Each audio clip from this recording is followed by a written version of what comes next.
कि यदि लीलन और हनुमान बेनीवाल यदि सरदार शहर की धरा से यदि आगे बढ़ गए तो निश्चित रूप से पूरे पूरे चूरू और शेखावाटी के अंदर जो परिवर्तन की बयार चलेगी।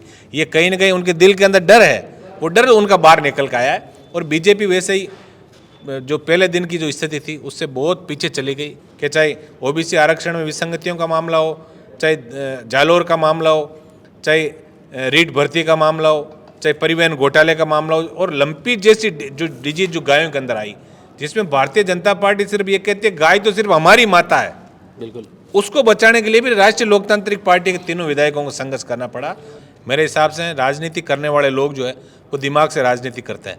बाकी ये किसान का बेटा हनुमान बेनीवाल जो राष्ट्रीय लोकतांत्रिक पार्टी की जिन्होंने स्थापना की, जिनके दिल में एक डर था कि किसान जवान को दोनों पार्टियों ने पीछे रखा, इस पीड़ा को लेकर उन्होंने नई राष्ट्रीय लोकतांत्रिक पार्टी का गठन किया। निश्चित रूप से व्यवस्था परिवर्तन और बदलाव वो चाहते हैं। देखिए, मैं पर्सन आपसे ही पूछ लेता हूँ, आप अब ईमानदारी से अपने दिल पे हाथ रखे बताओ, कहीं सरकार है राजस्थान के अंदर? नहीं, होटलों में सरकार अभी आप देखिए, अभी का जो टीवी के अंदर बहुत बड़ा चल रहा था, ये दोरी मन्ना का मामला है कि मूक बधिर दलित युवती के साथ गैंग रेप का मामला अभी चल रहा है, लेटेस्ट जस्ट में देख आया हूँ। आपको ये लग रहा है कि यहाँ बहन बेटी हमारी सुरक्षित है, किसान जवान की हालत अच्छी है? कहाँ है सरकार? आज आप देख रहे हो कि सरदार शहर के अंदर जो भी यहाँ दिन भर जो भी लोग मिलते हैं, एक बात जरूर कहते हैं, हमने ऐसे चुनाव कभी नहीं देखे जब रात को 11-11, 12-12 बजे तक हजारों की तादाद में महिलाएं, बच्चे, बुजुर्ग आशीर्वाद देने के लिए हनुमान बेनीवाल को जागते हैं। राष्ट्रीय लोकतांत्रिक पार्टी के लिए यहाँ से चुनाव जीतना कितना अहम है 2023 के लिए? इसका देखिए, हमने तो गीता पढ़ी है कि कर्म किए जा फल की इच्छा मत कर रहे इंसान, और जैसा कर्म करेगा वैसा फल देगा भगवान। हम ईमानदारी से तेजाजी महाराज का नाम लेके और यहाँ सरदार शहर की धरा पे आए और व्यवस्था परिवर्तन और सिस्टम के अंदर बदलाव कैसे हो, ये हमारी मूल भावना है। तो निश्चित रूप से व्यवस्था परिवर्तन का जो नारा हनुमान जी ने दिया है वो सरदार शहर में सटीक बैठता हुआ दिखाई दे रहा है हम लोग। नमस्कार, मैं अजय कुमार, आप देख रहे हैं बोल हिंदुस्तान।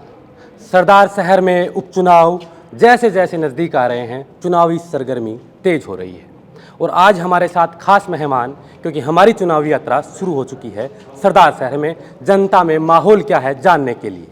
सबसे पहले आज हम आए हैं हनुमान बेनीवाल के राइट हैंड कहे जाने वाले, यानी कि जैसे राम लक्ष्मण के बिना अधूरे थे वैसे हनुमान नारायण के बिना अधूरे हैं। नारायण बेनीवाल जो खिंवसर से विधायक हैं, जिन्होंने कमान संभाल रखी है सरदार शहर में, कार्यकर्ताओं से मिलते हैं, दिशा निर्देश देते हैं।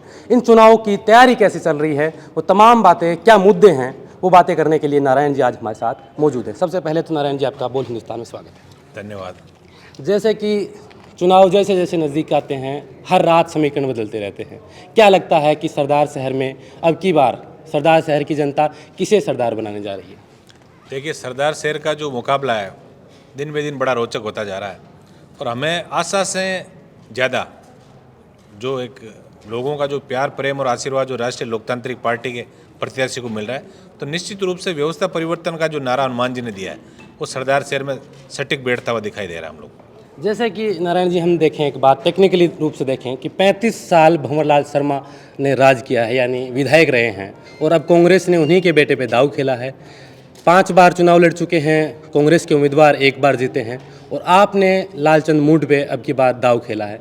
क्या लगता है कि सरदार शहर सहानुभूति से हटकर कोई विकास के मुद्दे पर या जवान किसान के मुद्दे पर, जो कि आपके एजेंडे में अक्सर होता है जवान और किसान, उस पर वोट करने जा रहा है?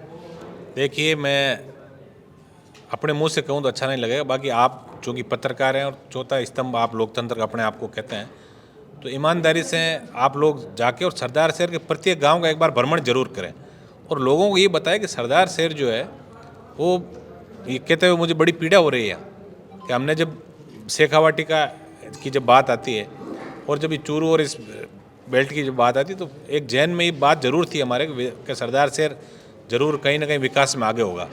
लेकिन यहाँ आके हमने जो हालात देखे वो निश्चित रूप से बड़ी पीड़ा देने वाले हैं।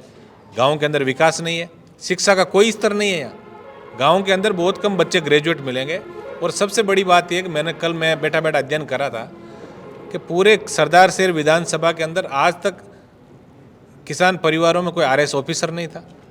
एक आरपीएस ऑफिसर जरूर थे जिनकी असामयिक उनका निधन हो गया, और शिक्षा के स्तर में यहाँ के नेताओं ने कभी लोगों को आगे बढ़ने का मौका ही नहीं दिया, जागृति नहीं है। तो हनुमान बेनीवाल जी जो जागृति की मुहिम लेके जो सरदार शहर में आए, निश्चित रूप से बहुत बड़ा एक मैसेज जो है राजस्थान के अंदर सरदार शहर की धरती से जाएगा 8 दिसंबर को। सियासी चाणक्य जो हैं वो कह रहे हैं कि 23 में विधानसभा चुनाव है और ये जो अब राजस्थान में उपचुनाव चूरू के सरदार शहर विधानसभा में है, तो ये चुनाव सेमीफाइनल है। क्या मानते हैं कि राष्ट्रीय लोकतांत्रिक पार्टी, जो कि इस परंपरा चली आई है राजस्थान में, एक बार कांग्रेस और एक बार बीजेपी, 4-5 सालों से विकल्प के तौर पर राजस्थान पार्टी उभर रही है, 3 विधायक आपके विधानसभा में हैं, तो अब ये सेमीफाइनल जीत कर फाइनल की तरफ आपका रुझान अच्छा हो, इसलिए जी तोड़ मेहनत कर रहे हैं। क्या लगता है सेमीफाइनल आप? देखिए, हनुमान जी तो एक ही बात कहते हैं कि राष्ट्रीय लोकतांत्रिक पार्टी जो है वो किसान जवान की पार्टी है, और मैं व्यवस्था परिवर्तन चाहता हूँ। बड़ा सटीक और बेबाक अंदाज में मेरे हिसाब से राजनीति करने वाले लोग जो है वो दिमाग से राजनीति करते हैं। बाकी ये किसान का बेटा हनुमान बेनीवाल, जो राष्ट्रीय लोकतांत्रिक पार्टी की जिन्होंने स्थापना की, जिनके दिल में एक डर था कि किसान जवान को दोनों पार्टियों ने पीछे रखा, इस पीड़ा को लेकर उन्होंने नई राष्ट्रीय लोकतांत्रिक पार्टी का गठन किया। निश्चित रूप से व्यवस्था परिवर्तन और बदलाव वो चाहते हैं, और लोगों को जगाने का उन्होंने प्रयास भी किया। और आज आप देख रहे हो कि सरदार शहर के अंदर जो भी यहाँ दिन भर जो भी लोग मिलते हैं, एक बात जरूर कहते हैं, हमने ऐसे चुनाव कभी नहीं देखे जब रात को 11-11, 12-12 बजे तक हजारों की तादाद में महिलाएं, बच्चे, बुजुर्ग आशीर्वाद देने के लिए हनुमान बेनीवाल को जागते हैं। और जागृति, हनुमान जी तो एक ही चीज़ कहते हैं कि आप लोग सोए रहोगे लोकतंत्र के अंदर तो आपको अपने हक और अधिकार नहीं मिलेंगे। और जिस दिन आप जाग गए उस दिन राष्ट्रीय लोकतांत्रिक पार्टी ने जो जगाने का जो प्रयास किया है, यदि आप समय पर जाग गए तो दोनों जो दल है जिनका मिलाजुली का खेल है, एक बार तुम और एक बार हम, और एक दूसरे के कुकर्मों पे ही पर्दा डालने का प्रयास करते हैं, तो निश्चित रूप से जो व्यवस्था परिवर्तन की जो बदलाव की जो बयार है वो सरदार शहर की धरा से चलेगी। अब की बार अगर हम राजस्थान की राजनीति की बात करें तो कांग्रेस की सरकार है, लेकिन 5 साल होने को जा रहे हैं, लगभग लास्ट साल ये बची हुई है। 4 साल में कांग्रेस में जो अंदरूनी फूट हमने देखी, तो कहीं ना कहीं विकास तो राजस्थान में कम हुआ ही होगा उस अंदरूनी फूट के चलते। वैसा ही अंदरूनी फूट बीजेपी के अंदर है। तो क्या इन दोनों के अंदर जो आपसी मतभेद चल रहे हैं, सचिन पायलट और अशोक गहलोत की नोकझोंक किसी से छुपी हुई नहीं है, वैसे बीजेपी में कई मुख्यमंत्री बनने के दावेदारी पेश कर रहे हैं, तो क्या लगता है कि 23 में ये चुनाव जो उपचुनाव है ये भूमिका तय करेगा कि 23 में राष्ट्रीय लोकतांत्रिक पार्टी अपार जन समर्थन के साथ विधानसभा में जाएगी? देखिए, मैं प्रश्न आपसे ही पूछ लेता हूँ, आप अब ईमानदारी से अपने दिल पे हाथ रखे बताओ, कहीं सरकार है राजस्थान के अंदर? नहीं, होटलों में सरकार। अभी आप देखिए, अभी का जो टीवी के अंदर बहुत बड़ा चल रहा था, ये दोहरी मन्ना का मामला है कि मूक बधिर दलित युवती के साथ गैंग रेप का मामला अभी चल रहा है, लेटेस्ट जस्ट में देख आया हूँ। आपको ये लग रहा है कि यहाँ बहन बेटी हमारी सुरक्षित है, किसान जवान की हालत अच्छी है? कहाँ है सरकार? बिल्कुल जालोर जैसे कांड हुए सरकार हैं। कहीं नहीं है। सरकार सिर्फ और सिर्फ अभी ये लग रही है कि कांग्रेस के नेताओं को खुश कैसे रखा जाए। अशोक गहलोत जी चाह रहे हैं कि दिल्ली वालों को खुश रखें। अशोक गहलोत जी चाह रहे हैं कि मेरे साथ विधायक कैसे रहे, कैसे मैं मुख्यमंत्री की कुर्सी पे बैठा रहूं, पूरा समय निकाल लूं, कैसे खुश रखूं। सचिन पायलट ये सोच रहे हैं मैं मुख्यमंत्री कैसे बनूं।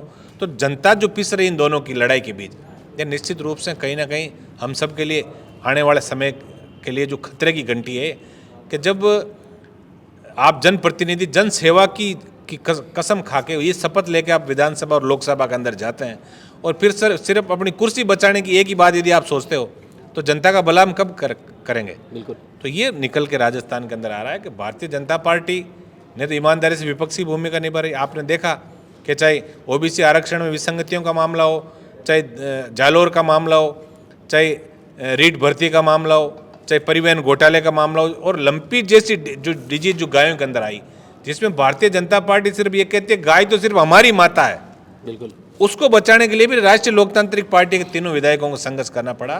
तो आप इससे अंदाज लगा सकते हो कि जो विपक्ष का जो ईमानदारी से जो धर्म है वो राष्ट्रीय लोकतांत्रिक पार्टी ही सदन के अंदर निभा रही है। विपक्ष के एक नेता हैं जो सरदार शहर चुनाव में जनसभा करते हैं और वो कहते हैं कि लीलन को अब की बार तैयारी में और चुनाव में थोड़ा सा टाइम लगेगा, यानी कि इशारा हनुमान बेनीवाल की पार्टी की तरफ था कि उधर वोट अपना डालकर उसे व्यर्थ ना करें। तो उसको आप कैसे देखते हैं? देखिए, जो जिंदा होता है ना उसी की चर्चा होती है, मरे हुओं की चर्चा कौन करेगा? और अभी दिख रहा है कि राष्ट्रीय लोकतांत्रिक पार्टी जिंदा है तो चर्चा करेंगे। ये वो चर्चा नहीं कर रहे हैं, उनके अंदर डर है हनुमान बेनीवाल का, राष्ट्रीय लोकतांत्रिक पार्टी का डर है। और उनको डर सिर्फ सरदार शहर का नहीं है, वो भविष्यवेता है। वो सब जानते हैं कि यदि सरदार शहर के अंदर अच्छा रिजल्ट गया तो चूरू और शेखावाटी के जो अंचल से जिन्होंने सोए सोए घर के अंदर से जो जिन्होंने राजनीति की, चाणक्य भले ही कहे जाए क्योंकि सीनियर लीडर मैं उन पे टीका टिप्पणी करूं तो उचित नहीं होगा, बाकी कहीं ना कहीं उनके डर मन में भी ये डर है कि यदि लीलन और हनुमान बेनीवाल यदि सरदार शहर की धरा से यदि आगे बढ़ गए तो निश्चित रूप से पूरे चूरू और शेखावाटी के अंदर जो परिवर्तन की बयार चलेगी, ये कहीं ना कहीं उनके दिल के अंदर डर है, वो डर उनका बाहर निकल के आया है। और बीजेपी वैसे ही जो पहले दिन की जो स्थिति थी उससे बहुत पीछे चली गई, अब तीसरे नंबर के लिए संघर्ष कर रही है बीजेपी। यहाँ फाइट्स जो है वो राष्ट्रीय लोकतांत्रिक पार्टी और कांग्रेस में है, ये आम व्यक्ति भी कह रहा है, हम भी कह रहे हैं, क्योंकि हम जो पूरे इलाके के अंदर हम भ्रमण भी करके आए हैं, हमारी टीम के लोगों से हम राय शुमारी उनसे हम डाटा भी कलेक्ट करते हैं। तो ये डर जो उनको है, ये डर के शब्दों के माध्यम से बाहर आया है, ये कहीं ना कहीं डर है उनके मन में। एक सवाल बड़ी ईमानदारी से आप बताइएगा, जवाब दीजिएगा कि राजस्थान में जो उपचुनाव हुए थे वहाँ जहाँ जहाँ आपने अपनी दावेदारी रखी, क्या लगता है कि राष्ट्रीय लोकतांत्रिक पार्टी के लिए चुनाव कितना अहम होने वाला है? कि कांग्रेस को, अगर कांग्रेस चुनाव जीत जाती है सहानुभूति के मामले पे मानो, क्योंकि 35 साल 40 साल उनके पिताजी ने राजनीति की है, या फिर बीजेपी ये सीट जीत जाती है, तो दोनों पार्टियों में कोई ज़्यादा फर्क नहीं आ रहा है, क्योंकि बीजेपी के लोग कह रहे हैं कि कोई भी चुनाव जीत जाए ज़्यादा फर्क नहीं है, सेमीफाइनल मानते ही नहीं है। लेकिन राष्ट्रीय लोकतांत्रिक पार्टी के लिए यहाँ से चुनाव जीतना कितना अहम है 2023 के लिए, इसका? देखिए, हमने तो गीता पढ़ी है कि कर्म किए जा फल की इच्छा मत कर रहे इंसान, और जैसा कर्म करेगा वैसा फल देगा भगवान। हम ईमानदारी से तेजाजी महाराज का नाम लेके और यहाँ सरदार शहर की धरा पे आए और व्यवस्था परिवर्तन और सिस्टम के अंदर बदलाव कैसे हो, ये हमारी मूल भावना है। तो हम जिस ईमानदारी से मेहनत करें, आप देख रहे हो हनुमान बेनीवाल जी सुबह निकलते हैं और गाँव के अंदर रात को 12-12 1-1 बजे तक उनके कार्यक्रम चलते हैं सरदार शहर के अंदर। तो आप इससे कल्पना लगा सकते हैं कि वो व्यक्ति जो कर्म पथ पे चला है किसान और जवान को जगाने के लिए, तो निश्चित रूप से एक बदलाव की बहुत बड़ी बयार यहाँ से सुजानगढ़ से चलेगी। और इसके अंदर हम कांग्रेस या बीजेपी के नेताओं पर हम टिक्का टिप्पणी भी नहीं करना चाहते, हम तो इतना ही चाहते हैं कि हम ईमानदारी से कर्म करें और जनता जो है, क्योंकि जनता जनार्दन है लोकतंत्र के अंदर, ये पूरा आशीर्वाद लालचंद जी मुंड को देके और राष्ट्रीय लोकतांत्रिक पार्टी के प्रत्याशी को भारी मतों से इस बार सफल बनाने का मानस यहाँ की जनता बना चुकी है। एक बड़ा अहम सवाल है कि लोग कह रहे हैं कि चुनाव, अब की बार जो उपचुनाव हुआ है 2023 के चुनाव आने में महज 10 या 12 महीने का समय बचा है, तो अगर यहाँ से कांग्रेस के अलावा कोई भी विधायक जीत के जाता है तो वो ऐसा कौन सा काम करवा देगा जनता के लिए, या फिर उनको मौका क्यों दे आखिर जनता? क्योंकि सरकार कांग्रेस की है, 10 महीने अगले विधानसभा चुनाव के बचे हुए हैं, तो ऐसा राष्ट्रीय लोकतांत्रिक पार्टी यहाँ जीत कर क्या मिसाल पेश करने जा रही है सरदार शहर की जनता की? देखिए, मैं अपने मुंह से बात कहूँ, हो सकता है आप नहीं मानोगे, लेकिन आपको विकास देखना तो हमारे इलाके में आप आइए। और मैंने यहाँ के नेताओं को भी कहा है कि विकास देखना तो आप एक बार खींवसर और नागौर की धरा पे आप पधारिए, आपका स्वागत है। आपको अच्छी सड़कें, मेरी विधानसभा के अंदर पिछले 6 साल के अंदर 4 नए कॉलेज खुले, डिग्री कॉलेज। गाँव के अंदर पीने के पानी की व्यवस्था की हम बात करें, गाँव सड़क की बात हम करें, बिजली की बात हम करें। यहाँ के देखा, जब पहले दिन जब यहाँ आए, किसानों के अंदर जो पूरा सिंचित क्षेत्र है सरदार शहर का, या बिजली के मामले को लेकर बड़े लोग दुखी हैं, वोल्टेज की समस्या से दुखी हैं। ये जो नहर जहाँ आ जानी चाहिए थी, 54-56 गांव जो है, जहाँ झुंझुना हर चुनाव के अंदर यहाँ के नेताओं ने पब्लिक को पकड़ाया कि इस बार आपके नहर लाएंगे। तो मैं तो कह रहा हूँ, बात 1 साल या 12 महीने या 6 महीने या 10 महीने की नहीं है। अच्छा जनप्रतिनिधि जीतता है तो उसके दूरगामी परिणाम होंगे, क्योंकि जन सेवा को लेकर और गरीब को गणेश मान के जो अच्छी नीति के साथ यदि जन सेवा में कोई व्यक्ति आता है तो उस जनता को उसका बहुत बड़ा बेनिफिट मिलता है। हनुमान जी ने जिस तरह, आप देख रहे हो, पहले कोई MP MLA गाँव में जाते थे क्या? कोई नहीं जाते थे। हमारे वहाँ ये स्थिति हो गई कि सारी MP MLA जो भी हैं वो सब के सब गाँव में, चाहे किसी की शादी हो, किसी को सामाजिक कार्यक्रम हो, अब उनकी मजबूरी हो गई, जाना पड़ेगा। यहाँ भी हनुमान बेनीवाल ने ये रीत शुरू कर दी कि कांग्रेस के बड़े दिग्गज नेता प्रचार करने के लिए आए हुए हैं, बीजेपी के बड़े स्टार प्रचारक यहाँ प्रचार करने के लिए आए। देखिए, हनुमान जी तो एक ही बात कहते हैं लोकतंत्र के अंदर कि जिस तरह धार्मिक ग्रंथों में जो कन्यादान का महत्व है, वैसे ही लोकतंत्र में मतदान का बहुत बड़ा महत्व है। यदि आपने किसी कुपात्र के अंदर दान दे दिया तो उस दान की महिमा कहीं ना कहीं कम होगी, ये हमारे धार्मिक ग्रंथ भी कहता है। और अच्छे व्यक्ति को यदि आप आगे लाए मत का दान देके, तो 5 साल के अंदर वो आपकी सेवा करेगा। एक आप उसको वोट देते हो, 1 सेकंड का आपका टाइम जो है, उसमें 5 साल की सिक्योरिटी है आपकी। तो ऐसा यदि आपको नेता चाहिए, ऐसा जनसेवक यदि आपको चाहिए, ऐसा बेटा यदि इस इलाके के मतदाताओं को चाहिए, तो मैं आपके चैनल के माध्यम से लोगों से ये अपील करूंगा कि लालचंद जी मुंड को आप वोट देके और हनुमान बेनीवाल को आप मजबूत करें, जो व्यवस्था परिवर्तन और किसान जवान के स्वाभिमान को ऊंचा उठाने की पहली बार देश की आज़ादी के बाद किसी किसान के बेटे ने पार्टी बना के बात कही है कि मैं किसान जवान का स्वाभिमान ऊंचा करूंगा। तो यदि वास्तव में स्वाभिमान किसान जवान का ऊंचा करना हम सबको मिलके, तो राष्ट्रीय लोकतांत्रिक पार्टी के हमारे प्रत्याशी लालचंद जी मुंड को ज़्यादा से ज़्यादा आप मत दें। बिल्कुल, आपने कीमती समय दिया, उसके लिए बहुत बहुत धन्यवाद।